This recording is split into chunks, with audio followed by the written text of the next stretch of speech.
South India shopping మాల్లో block buster ఆషాఢం #1 kilo sale.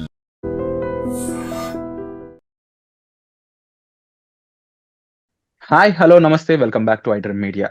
So ఈరోజు ముఖ్యంగా యూఎస్కి వెళ్ళి అక్కడ చదువుకున్న స్టూడెంట్స్ ఎవరైతే ఉన్నారో వాళ్ళు హోమ్ సిక్ అని చెప్పేసి లేకపోతే కొన్ని హాలిడేస్ వారి ఇంటికి వచ్చాక తిరిగి వెళ్ళడం అనేది కాస్త ఇబ్బంది అవుతుంది. డాక్యుమెంట్స్ వైజ్ అయి ఉండొచ్చు, ప్రొసీజర్ వైజ్ అయి ఉండొచ్చు అని చెప్పేసి చాలా వార్తలు అయితే వస్తూ ఉన్నాయి. ఇది ఎంతవరకు నిజం? అక్కడున్న స్టూడెంట్స్ ఎలాంటి జాగ్రత్తలు తీసుకోవాలి? ఒకవేళ వద్దామంటే తిరిగి వెళ్ళడానికి ఎటువంటి పాసిబిలిటీస్ ఉంటాయి? ఇవన్నీ కూడా ఈ రోజు ఎపిసోడ్‌లో క్లియర్‌గా తెలుసుకుందాం. వీటిపై మనతో మాట్లాడడానికి ఉన్నారు ఎన్ఆర్ఐ విశ్వేశ్వర రెడ్డి గారు. సార్‌తో మాట్లాడదాం. నమస్కారం సార్. నమస్కారం. సార్ ఇప్పుడు యూఎస్‌లో ఆల్రెడీ చదువుకుంటున్న స్టూడెంట్స్ ఎవరైతే ఉన్నారో వాళ్ళు హోమ్ సిక్ అనో లేకపోతే హాలిడేస్ అనో ఇంకో ఏదో ఒక విషయంపై ఇండియాకి వచ్చినట్లయితే తిరిగి యూఎస్ వెళ్ళడం ఈజీగానే ఉందా? లేదంటే దానికి కూడా ఏమైనా రెస్ట్రిక్షన్స్ లాంటివి ఏమైనా ఉన్నాయా?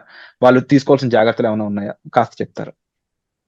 టిపికల్‌గా వాటెవర్ ఇది హిస్టారికల్‌గా టిపికల్‌గా ఇదే జరుగుతుంది కాబట్టి మన వాళ్ళంతా ఏం చేస్తారంటే F1 వీసా ప్రోగ్రామ్ ఇక్కడికి వస్తారు. వచ్చాక కొందరు హోమ్ సిక్ అని ఒక 2-3 మంత్స్ తర్వాత ఫస్ట్ సెమిస్టర్ అయ్యాక వాళ్ళు మళ్ళీ వెళ్ళాలని ఇంట్రెస్ట్ చూపిస్తారు. డిసెంబర్ హాలిడేస్ ఉంటాయి కాబట్టి ఎట్లాగ ఇక్కడ ఒక 1.5 మంత్ హాలిడేస్ ఉంటాయి. So they want go back and have some time with family. So వాళ్ళకి ఏమాత్రం ఇబ్బంది లేదు, వాళ్ళు వెళ్ళొచ్చు, వెళ్ళి టైం స్పెండ్ చేయొచ్చు వాళ్ళ ఫ్యామిలీతోని. మళ్ళీ జనవరిలో మళ్ళీ రావడానికి ఆస్కారం ఉంది. సో ఇంకేదైనా కన్సర్న్స్ ఉన్నాయంటే వాళ్ళకి ఓపీటీ టైంలో వాళ్ళకి ఏదైనా ఆలోచిస్తే అంటే ఏదైనా ఉంటే అందులో కూడా ఇబ్బంది ఏం లేదు. ఆ టైంలో కూడా వెళ్ళి రావచ్చు. యాజ్ లాంగ్ యాజ్ పాస్పోర్ట్లో మీ వీసా వ్యాలిటీ ఉంటే సరిపోతుంది. వాళ్ళకి హిస్టారికల్గా మనకు 2 years మాస్టర్స్ చేస్తున్న టైము ప్లస్ 3 years అంటే 12 months OPT and stem OPT another 24 months. So 36 months time వరకు కూడా వీసా ఇచ్చేవాళ్ళు. ఆ వీసా టైం ఫ్రేమ్లో వచ్చిపోయినా ఏం ఇబ్బందులు లేవు. సో దాని తర్వాత మనం H1B అప్లై చేసుకుంటాం. ఆ H1B ప్రోగ్రామ్ తర్వాత అంటే లాటరీలో వస్తే వాళ్ళకి ఇబ్బంది ఏం లేదు. వాళ్ళు లాటరీలో పిక్ అవుతే మళ్ళీ H1 కోటా కిందకి వెళ్తుంది. అప్పుడు ఎప్పుడైతే ఈ చేంజ్ ఆఫ్ స్టేటస్ అవుతుందో అప్పుడు ఇండియా వెళ్ళి మళ్ళీ వీసా స్టాంపింగ్ చేసుకోవాలి. బట్ డ్యూరింగ్ F1 వీసా టైంలో in and out of the country వెళ్ళి వచ్చినా కూడా వాళ్ళకి సిబిపి ఆఫీసర్కి, ఎవరైతే కస్టమ్ బార్డర్ ప్రొటెక్షన్ ఆఫీసర్ ఉంటారో వాళ్ళకి క్లారిటీగా చెప్తే అంటే హానెస్ట్గా మనం విల్ఫుల్గా ఇన్ఫర్మేషన్ షేర్ చేయగలిగితే, వయలేషన్ ఇన్ఫర్మేషన్ కాకుండా విల్ఫుల్గా చేయగలిగితే తప్పకుండా వాళ్ళు ఏమనరు, వాళ్ళు వెల్కమ్ చెప్తారు. ఎందుకంటే వాళ్ళకు కూడా తెలుసు ఈ హోమ్ సిక్నెస్ కానీ ఇది కానీ. ఎందుకంటే foreign countries, different countries culture కూడా తెలుసు. ఎందుకంటే ఒక ఇండియా నుంచి రారు, అన్ని కంట్రీస్ నుంచి కూడా వస్తుంటారు కాబట్టి. సో వాళ్ళ కంట్రీస్ వాళ్ళ కల్చర్ని కూడా హానర్ చేస్తారు వాళ్ళు. వాళ్ళ ఐడియాలజీలు కానీ అవన్నీ కూడా హానర్ చేసి రెస్పెక్ట్ చేస్తారు. So as long as you are not violating any US laws. ఇక్కడికి వచ్చాక కూడా మనల్ని ఈ స్పీడింగ్ టికెట్స్ కానివ్వండి, తర్వాత థెఫ్ట్ కేసెస్ కానివ్వండి, తర్వాత ఇవి ఏదైతే డియుఐ కేసెస్ కానివ్వండి, ఈ వీటిలలో ఇన్వాల్వ్ కాకపోతే వాళ్ళకి ఏం ఇబ్బంది లేదు in and out of the country. So వీళ్ళల్లో ఏదైనా ఇన్వాల్వ్ అయ్యి ఉంటే కంట్రీ లోపలికి వెళ్ళి బయటకు వస్తుంటే ఆల్రెడీ వీళ్ళ మీద క్రిమినల్ కేసెస్ కానీ ఏదైనా రిజిస్టర్ అయి ఉంటే అప్పుడు వాళ్ళు క్వశ్చన్ చేయడానికి ఎక్కువ ఆస్కారం ఉంటుంది. తర్వాత ఈ మధ్య మనం ఏదైతే కొన్ని వయలేట్ చేస్తే ఏం చేస్తారు, వీళ్ళ వీసాని క్యాన్సిల్ చేస్తారు. సో అప్పుడు మనం అసలు ఇండియాకి వెళ్ళడానికి కూడా ఛాన్స్ లేదు. అంటే వాళ్ళ సర్వీస్ని టెర్మినేట్ చేస్తున్నారు, వీసాని క్యాన్సిల్ చేస్తున్నారు. సో ఇటువంటి సంఘటనలు జరుగుతున్నందువల్ల మనం ఏం గైడ్ చేస్తున్నామంటే తప్పకుండా వెళ్ళేటప్పుడు ఒకవేళ మీ పైన ఇటువంటి ఏమైనా కేసెస్ ఉంటే ఇండియాకి వెళ్ళడానికి ఆస్కారం లేకుండా ఉంటుంది కాబట్టి వెళ్ళి మళ్ళీ వచ్చేటప్పుడు క్వశ్చనింగ్ ఎక్కువ అవుతుంది కాబట్టి మేము అవాయిడ్ చేయమని చెప్తున్నాం. లేదు ఇవి ఏమి ఇష్యూస్ లేవు, మీరు అన్ని ప్రాపర్గానే కంట్రీలో ఉన్నారు అని అనుకుంటే తప్పకుండా మీరు ఇండియాకి వెళ్ళి రావచ్చు. అక్కడ ఏమాత్రం కన్సర్న్ లేదు. ఏవైతే మీరు ఇక్కడ వయలేట్ చేసి ఇటువంటి కేసులలో ఇరుక్కొని ఉండడం వల్ల, అటువంటి కన్సర్న్స్ ఉండి మీ పేరు మీద పోలీస్ కేసులు రిజిస్టర్ అయి ఉండడం వల్ల, లేకపోతే మిమ్మల్ని అరెస్ట్ చేయడం వల్ల ఇటువంటి ఏమైనా సంఘటనలు జరిగి ఉంటే మాత్రం మీరు జాగ్రత్తగా ఉండాలి. మీరు ఇండియాకి వెళ్లే ముందు మాకు తప్పకుండా ఒకసారి కాంటాక్ట్ అయ్యి మా గైడెన్స్ తీసుకొని వెళ్తే బాగుంటుందని మనం సజెషన్ చేస్తున్నాం. అంటే ముఖ్యంగా ఇలాంటి విషయాల్లో పేరెంట్స్ కూడా ఎలా జాగ్రత్తగా ఉండాలి? ఎందుకంటే అరే పండగ వచ్చిందిరా, లేకపోతే పెళ్ళిళ్ళు ఉండొచ్చు ఇంట్లో. సీజన్స్ మనకంటూ జనరల్‌గా ఇండియాలో సీజన్స్ ఉంటూ ఉంటాయి. దానికి తగ్గ పెళ్లి సీజన్ అనో లేకపోతే సమ్ ఇంకో ఏదో ఈవెంట్ అని చెప్పేసి. బట్ వాటి కోసం అన్నెసెసరీగా వచ్చి అక్కడ ఇబ్బంది పడే వాళ్ళు కూడా ఎక్కువ మంది ఉంటారు. సో పిలిచే ముందు పేరెంట్స్ వాళ్ళకేం చెప్తారు? కాస్త పేరెంట్స్ ఈసారికి పేరెంట్స్ కి చెప్తున్నాము, పిల్లలకు కూడా చెప్తున్నాము. మీరు ఏది యాక్ట్ చేయాలనుకున్నా, ఎప్పుడు అమెరికా నుంచి ఇండియా వెళ్ళాలనుకున్నా బిఫోర్ దట్ మేము మాకు కాల్ చేయండి. మేము ఇక్కడనే మేము స్క్రీనింగ్ చేస్తున్నాం. స్క్రీనింగ్ చేసి is this a genuine request, is this a genuine trip, అంటే నిజంగానే వెళ్ళాలా, అంటే ఇది లేకపోతే నువ్వు ఏదైనా మిస్ అవుతున్నావా, అంటే వ్యాలిడ్ ట్రిప్ ఇండియాకి ఏదో ఫర్ ఫన్ కి ఎంజాయ్ చేద్దామని వెళ్తే వద్దంటున్నాం. అవాయిడ్ చేయండి. ఎందుకంటే మీరు ఎందుకు మళ్ళీ వెళ్ళి ట్రాక్ కావడం, మళ్ళీ పోర్ట్ ఆఫ్ ఎంట్రీకి వెళ్ళడం, డిపోర్టేషన్ అవుతాయి, ఇష్యూస్ ఉంటాయి కదా. సో బీట్ లేదు, ఇది మ్యాండటరీ ఫ్యామిలీ ఇష్యూ, ఇంకా తప్పకుండా వెళ్ళాలనుకున్న వాళ్ళని ఎంకరేజ్ చేస్తున్నాం.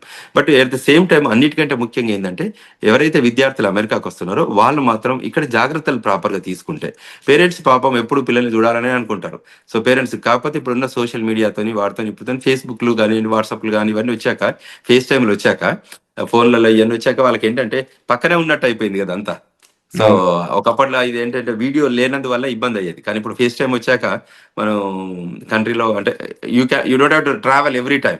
సో ఆ ఇష్యూస్ ఏం లేదు కాబట్టి దాన్ని అవాయిడ్ చేయగలిగి ముందైతే మాస్టర్స్ ఎడ్యుకేషన్ మీద ఫోకస్ చేసి ఆ 2 years కష్టపడి చదువుకొని అదైతే మాస్టర్స్ డిగ్రీతో బయటకు వచ్చి మంచి ఓపీటీ చేసుకుని H1 వచ్చాక తర్వాత ఇన్ అండ్ అవుట్ వెళ్ళొచ్చు. ఓన్లీ థింగ్ ఏంటంటే ఈ రూల్స్ ఏదైతే అమెరికాలో ఉన్న రూల్స్ ఉన్నాయో కొద్దిగా ఈ క్రిమినల్ ఇంటెంటి రూల్స్ వయలేట్ చేయకుండా, మన ట్రాఫిక్ రూల్స్ వయలేట్ కాకుండా, తర్వాత ఈ థెఫ్ట్ కేసెస్ లో ఇన్వాల్వ్ కాకుండా జాగ్రత్తగా ఉన్నారనుకోండి, మీరు ఎప్పుడు ఈ కంట్రీకి ఇన్ అండ్ అవుట్ వెళ్ళినా వాళ్ళు వెల్కమ్ చెప్తారు. అది ఉన్నదే పర్పసే అదే కదా. సో వెళ్ళి అవును. రావడానికి ఇబ్బంది లేదు, ఎందుకంటే ఎకానమీ కూడా పెరుగుతుంది ట్రావెల్ చేస్తే, ఎయిర్లైన్ ఇండస్ట్రీ కూడా బాగుపడుతుంది. సో మనం ఎక్కడికి వెళ్ళకపోతే కూడా అది కూడా ఇబ్బంది కదా. సో మనం ఎకానమీని కూడా ఇంక్రీజ్ చేసినట్టు అవుతుంది. సొసైటీలోకి మనం మనీని కాంట్రిబ్యూట్ చేస్తే that economy will grow. So we request everyone, before you act on anything in travel, please reach out to us so that we can give you good guidance, so that you can safely come back to the United States. అది important. మళ్ళీ మీరు హ్యాపీగా, ఎందుకంటే మీరు ట్రబుల్తో ఇండియాకి వెళ్తే ఇండియాలో 20 రోజులు 1 month ఉన్నా కూడా అన్హ్యాపీ ఉంటుంది. ఎందుకంటే మళ్ళీ అవును. వెళ్ళేటప్పుడు నన్ను రాణిస్తారో రానియారో అని ఇబ్బంది పడే బదులు నిజంగా అది వాల్యూ ఉందంటే వెళ్దాం, వాల్యూ లేదనుకుంటే స్కిప్ చేసి మూవ్ ఆన్, అంటే మళ్ళీ ఎక్స్టెండ్ చేసి నెక్స్ట్ ఫ్యూచర్ కింద మనం మూవ్ చేసి ఆ ఫ్యూచర్ లో మనం వెళ్ళొచ్చు కదా. మన అవును. ఏదైతే స్కూల్ ఎడ్యుకేషన్ కంప్లీట్ అయిన తర్వాత పోస్ట్ పోన్ చేసుకొని అప్పుడు వెళ్ళొచ్చు అనేది మేము గైడ్ చేస్తున్నాం. అలాగే ముఖ్యంగా క్యాంపస్ దాటి బయటికి రావడం గాని, క్యాంపస్ దాటి బయట జాబ్స్ చేయడం గాని, లేకపోతే చాలా మందికి అక్కడ జాబ్స్ అనే ఉద్దేశంతో స్టూడెంట్ వీసా మీద వెళ్లి చేస్తున్న పనులు, ఇలాంటివి కూడా ఎక్కువగానే ఉన్నాయి కాబట్టి వాటిపై ఏం చెప్తారు? తప్పకుండా మేము రిక్వెస్ట్ చేసేది, రికమెండ్ చేసేది, సజెస్ట్ చేసేది, గైడ్ చేసేది ఒకటే. మీరు ప్లీజ్ ప్లీజ్ ప్లీజ్ మీరు తప్పకుండా మీ ఫ్రేమ్వర్క్లోనే ఆథరైజ్డ్ డిఎస్ఓ ఆథరైజ్ చేసి మీరు ఆన్ క్యాంపస్ జాబ్ వస్తే ఆన్ క్యాంపస్ జాబ్ చేయండి. అది మీరు మెస్లో చేస్తారా, లేకపోతే టీచింగ్లో అసిస్టెంట్ హెల్ప్ చేస్తారా, లేదంటే ప్రొఫెసర్ దగ్గర గైడెన్స్ దగ్గర వాళ్ళ పిల్లలకి స్టూడెంట్స్కి హెల్ప్ చేస్తారా, with in the university campus ఫ్రేమ్వర్క్లో పనిచేస్తారా, చేయండి తప్పకుండా. You have every right to work. అక్కడ ఎవరు ఎక్సెప్షన్ ఉండదు. దాని మీద మీకు గవర్నమెంట్ ట్రాక్ చేస్తుంది కాబట్టి, యూనివర్సిటీ ట్రాక్ చేస్తుంది కాబట్టి, మీకు శాలరీ కూడా ఇస్తారు కాబట్టి, అక్కడ మీకు పేమెంట్ ఉంటుంది, మీకు పే స్టెప్స్ ఉంటాయి, మీకు అవన్నీ జరుగుతుంటాయి. కానీ ఎప్పుడైతే మీరు ఈ రెస్టారెంట్లో కానీ, గ్యాస్ స్టేషన్లో కానివ్వండి, గ్రోసరీ స్టోర్లో కానివ్వండి, ఇంకే వర్క్ చేసినా కూడా అనాథరైజ్డ్ వర్క్ చేయడం వల్ల మీకు మీరే ఇబ్బంది, మీకు మీరే క్యాప్ పెట్టుకుంటున్నారు. అది ఎవరికి ఇబ్బంది కాదు, మీ పేరెంట్స్కి ఇబ్బంది కాదు, మీకు మాకు మనం మీడియా రూపకంగా చెప్పే మీకు కాదు, మేము చెప్పే వాళ్ళకి మాకు కాదు. ఎప్పుడైనా కూడా పోర్ట్ ఆఫ్ ఎంట్రీలో పట్టుకునేది మిమ్మల్ని పట్టుకుంటారు. వాళ్ళు ఇవన్నీ ట్రాక్ చేస్తారు. అందులో ఎక్కడైనా వయలేషన్ ఉంటే మిమ్మల్ని డిపోర్ట్ చేస్తారు. సో అంచేత అందులో ఈ డిపోర్టేషన్ ఇష్యూస్ కానీ ఇటువంటివి కాకుండా మీరు ఏదైతే ఇమిగ్రేషన్ నేషనాలిటీ యాక్ట్ F1 రూల్స్లో ఫ్రేమ్వర్క్లో ఉన్నారో యు ఆర్ ఆల్వేస్ బెస్ట్. ఎక్కడైతే మీరు మిస్ చేస్తారో మీకు ఇబ్బంది అవుతుంది. ఒక F1 అంటే పోయి రావడానికి ఇబ్బంది కాదు, రేపు మీకు H1 ఫైల్ చేయాలి, H1 తర్వాత 140 ఫైల్ చేయాలి, 140 తర్వాత 480 తర్వాత మీకు గ్రీన్ కార్డ్ రావాలి. గ్రీన్ కార్డ్ ఇంటర్వ్యూలో కూడా మీ అన్ని చెక్ చేస్తారు. మీరు కంట్రీలోకి వచ్చిన నుంచి గ్రీన్ కార్డ్ ఇష్యూ చేసే వరకు మీరు ఏమేమి యాక్టివిటీ చేశారు, ఎన్నిసార్లు ఇన్ అండ్ అవుట్ కంట్రీ వారు, మీ మీద ఎన్ని టికెట్స్ ఉన్నాయి, స్పీడింగ్ టికెట్లు ఉన్నాయి, మీ దగ్గర ఎన్ని DUI టికెట్స్ ఉన్నాయి, మీకు ఎన్ని క్రిమినల్ టికెట్స్ ఉన్నాయి, అన్ని వెరిఫై చేసుకున్నాక, బ్యాక్గ్రౌండ్ చెక్ చేసుకున్నాకే ఫైనాన్షియల్ ఇంటెంట్, క్రిమినల్ ఇంటెంట్, మీరు ఏదైతే అంటే వయలేషన్స్ ఉన్నాయో అవన్నీ చూసాకే మీకు గ్రీన్ కార్డ్ ఇస్తారు. అంటే మనం అమెరికాకి చాలా మంది మెజారిటీ అమెరికాకి F1 వీసా మీద వచ్చిన వాళ్ళు ఓన్లీ మాస్టర్ చేసి వెళ్ళే వాళ్ళకైతే ఇబ్బంది ఏం లేదు, కానీ ఈ కంట్రీలో ఉండి వర్క్ చేస్తాం, ఈ కంట్రీలో ఉండి గ్రీన్ కార్డ్ తీసుకుంటాం, ఈ కంట్రీలో నేను మా పిల్లల్ని రేజ్ చేస్తాను, పెళ్లి చేసుకుంటాను, ఈ కంట్రీలో నేను సిటిజన్ అయితే అంటే మాత్రం మీరు తప్పకుండా వయలేట్ చేయకుండా మీరు మీ ట్రాక్లో ఉంటే మీకున్నంత బెస్ట్ ఆపర్చునిటీస్ ఈ కంట్రీలో ఏం లేదు. ఇప్పటికీ ప్రపంచంలో సుసంపన్నమైన దేశం ఇదే అమెరికా. ఇక్కడ ఉన్న ఫెసిలిటీస్ కానివ్వండి, ఇక్కడ ఉన్న రీసెర్చ్ ఫెసిలిటీస్ కానీ, ఇక్కడ ఉన్న ఎంప్లాయ్మెంట్ ఫెసిలిటీ కానీ, ఇక్కడ ఏదైతే ఇన్వెన్షన్ ఆపర్చునిటీస్ కానీ ఇవి ప్రపంచ దేశాల్లో ఎక్కడ లేదు. కాబట్టి దీన్ని యూటిలైజ్ చేసుకోండి, లర్న్ చేయండి, ఎర్న్ చేయండి, మళ్ళీ దాని సొసైటీకి కాంట్రిబ్యూట్ చేయండి.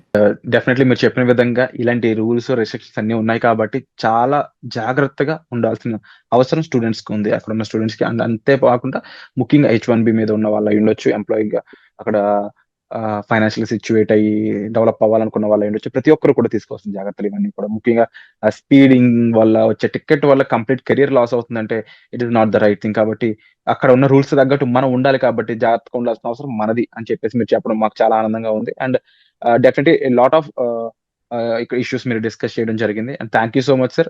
ప్రతిసారి వాటి గురించి మాకు లేటెస్ట్ అప్డేట్స్ అండ్ ఇన్ఫర్మేషన్ మాకు ప్రొవైడ్ చేస్తున్నాం. Thank you so much sir. Thank you very much. నిజంగా ప్రస్తుతం ఉన్నటువంటి సమాజం దేనికి ప్రయారిటీ ఇస్తుంది? ఆర్థిక సంబంధాల చుట్టూ మాత్రమే తిరుగుతోంది. మళ్ళీ ఎన్నికలంగానే చాలా విరక్తి కలుగుతున్నాం. మంచి అనిపిస్తుంది కదా, లేడీస్ కూడా ఛాలెంజింగ్ జాబ్స్ చేసినప్పుడు చాలా బాగుంటది. ట్రాఫిక్ అసిస్టెంట్స్ గా నియమించిన ట్రాన్స్జెండర్స్ అందరితో సాల్యూట్ చేయించుకుంటున్నారు. ఫుడ్ డెలివరీ ఇవ్వటానికి వెళ్ళినటువంటి డెలివరీ బాయ్ అనిల్ పై కళ్ళ ముందు